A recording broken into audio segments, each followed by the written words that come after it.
Good evening and welcome to The Report with me, John Rees. On tonight's programme, we'll be taking a look at the Islamic State group as it becomes even more isolated following the killing of American aid worker Abdul Rahman Kasig.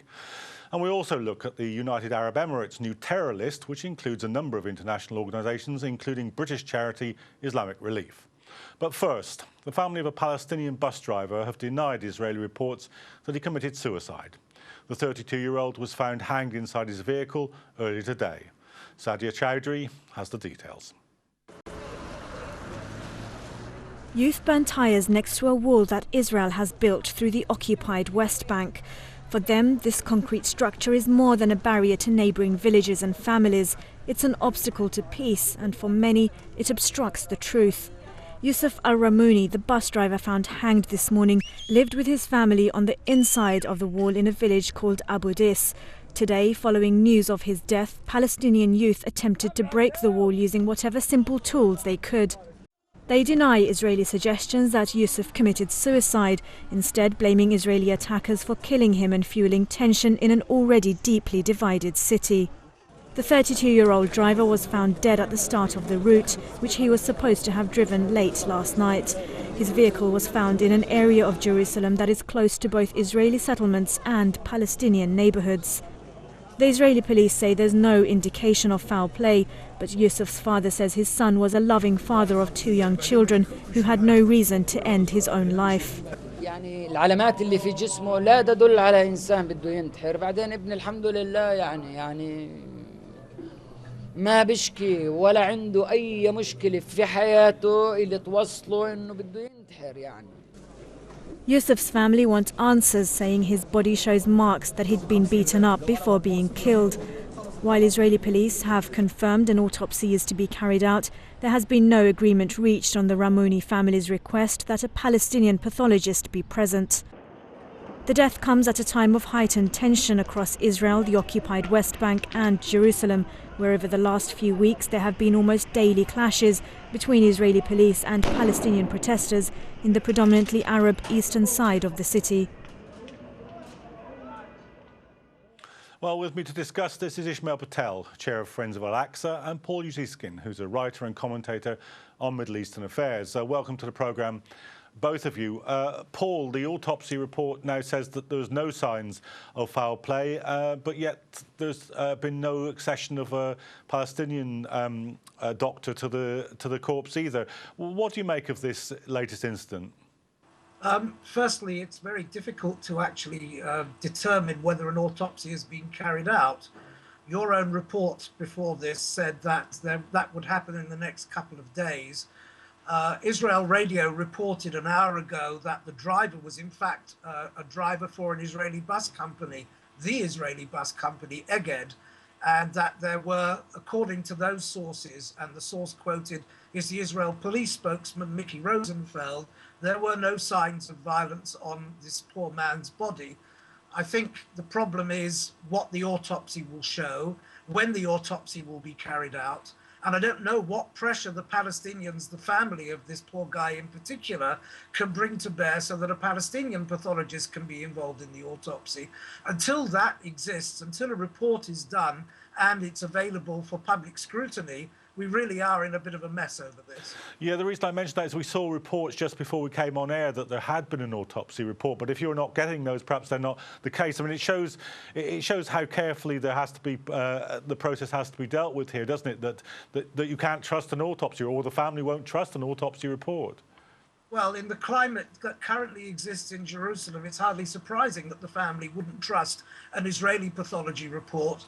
And, you know, better judgment ought to prevail to allow a Palestinian pathologist either in on the autopsy if and when it is carried out. If it's already been carried out, then there should be a second one so that what the Palestinian pathologist produces is available for, consideration.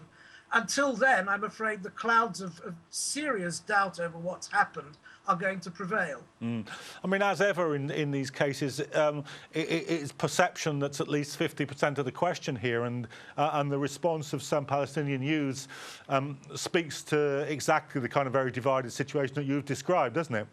Yes, and the perception for Palestinians in the West Bank and in East Jerusalem doesn't have to go too far back to July, to the appalling murder of a young Palestinian teenager in kind of revenge response to the attack, kidnap and murders of the 3 yeshiva students, which in a sense presaged the war against Gaza, the 51 days war against Gaza. Perception really does seem to hold its own on both sides. The Israeli side doesn't believe that there is anything other than pent-up violence waiting for them in acts of terror from the Palestinians. The Palestinians feel that they are being pressed, oppressed and suppressed enough to want to voice their anger. Ismail Patel, is there anything that could be done immediately that would kind of begin to undo that dynamic? Good morning. Good afternoon, John. Sorry, I missed the whole conversation. I was out of line. We're just talking about the way in which the current death of the bus driver has added to a dynamic which already existed when we see the Palestinian youth respond by trying to take apart some of the wall. And what I'm asking you, I guess, is are there things that could now be done that would begin to unwind that dynamic, or is this something which doesn't really have a solution, or is unlikely to have a solution from the Israeli government? Well, the solution lies in the hands of the Israelis. Really, they can end their occupation and the subjugation and the oppression of the Palestinian people, and everything can end tomorrow. So they have got the solution. But have they got the political will, and do they desire that? That's not there. What they want is the total elimination of the Palestinian presence within Israel, whatever that Israeli border is, in particularly Jerusalem. And therefore, I think we have to understand that Israel is deliberately stocking up this heat within the Palestinian community and making them react against the occupation and the fact that we've noticed yesterday, Hussein, a 32-year-old who was lynched and for all intents and purposes most probably murdered by some settlers. Paul, do you think there are things that the government could do short of the solution that Ismail's suggesting that might at least begin to ameliorate the worst aspects of this? I think the problem is that the government of Israel, backed by a fairly sizable percentage of people in the electorate, don't think that what Israel is doing is in any way, shape or form wrong. What that really means is that the government of Israel wants to continue to maintain the status quo, come what may. And I think that's a very dangerous path. I don't think we're necessarily walking down the road towards a third intifada, but I, in many respects, believe that the Israeli government couldn't care one way or the other. And at the moment, there doesn't seem to be anybody in the world outside that's capable of pressuring Israel to do anything like the things that Ismail was asking for. Ismail, I mean, it's an aspect that perhaps we ought to pay more attention to, isn't it? Because we tend to see Israeli governments as kind of monolithic in terms of their stance towards the Palestinians. But this government, as Paul suggests, this Israeli government seems to be, even for an Israeli government, particularly driven by its right wing. Absolutely. I think we've had this conversation in the past, that the Israeli political structure has shifted to the right, and one of the reasons is because the international community has not stood up its ground, demanding that Israel obeys international law, UN resolutions. And what is happening is the price is being paid by the Palestinians at the other end. Israeli community and society, by and large, is being mobilized against a rhetoric and a stereotyping of the Palestinians as a threat. And I think this doesn't bode well at all for the two people in the same region. And I think we have to make them understand that if they want to coexist and cohabit the same similar territories, at least be neighbors, then I think they have to start respecting and at least build some sort of measures that brings about trust between the two people. It's a long process, but I think we require dialogue and discussions on both sides. But what Israel is doing at the moment is not helping at all.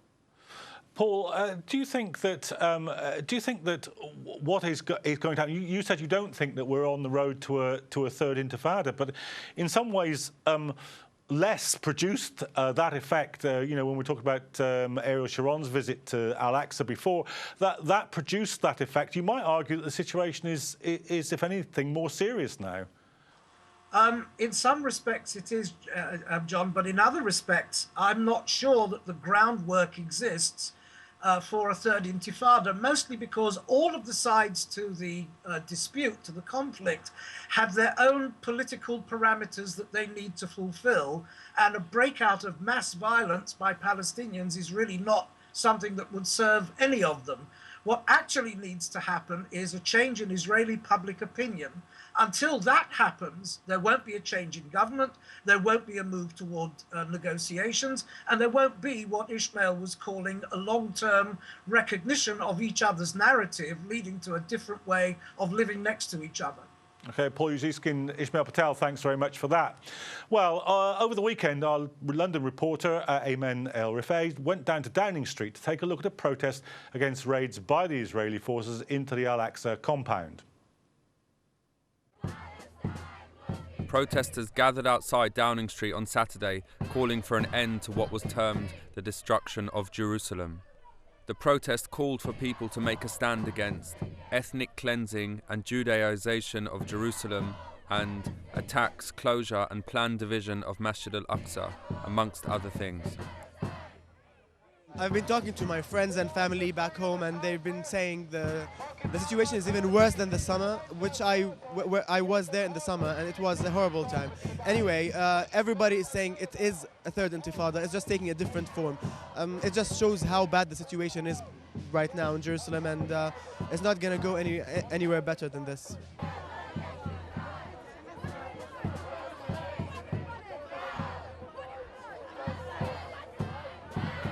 And when the apartheid state of Israel indulge in what we Irish call state terrorism, we can sympathise with the Palestinians, because over the centuries we have experienced state terrorism. A counter pro-Israeli protest was also organised.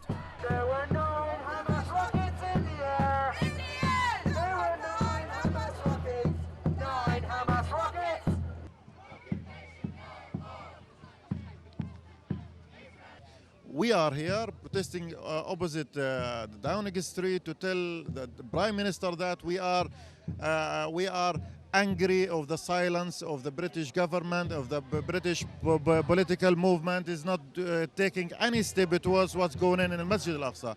And as well, risala to the Muslim Ummah to start moving and defending Al Masjid Al Aqsa. The Palestinian struggle has shown that the loss of land and cultural and religious sites is intimately connected too with the loss of Palestinian lives.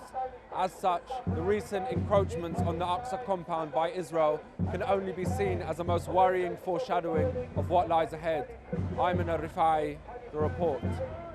We will, of course, be following developments in Jerusalem throughout this week. We're going now for a short break, but after that we'll be back with the rest of today's news, so do rejoin us.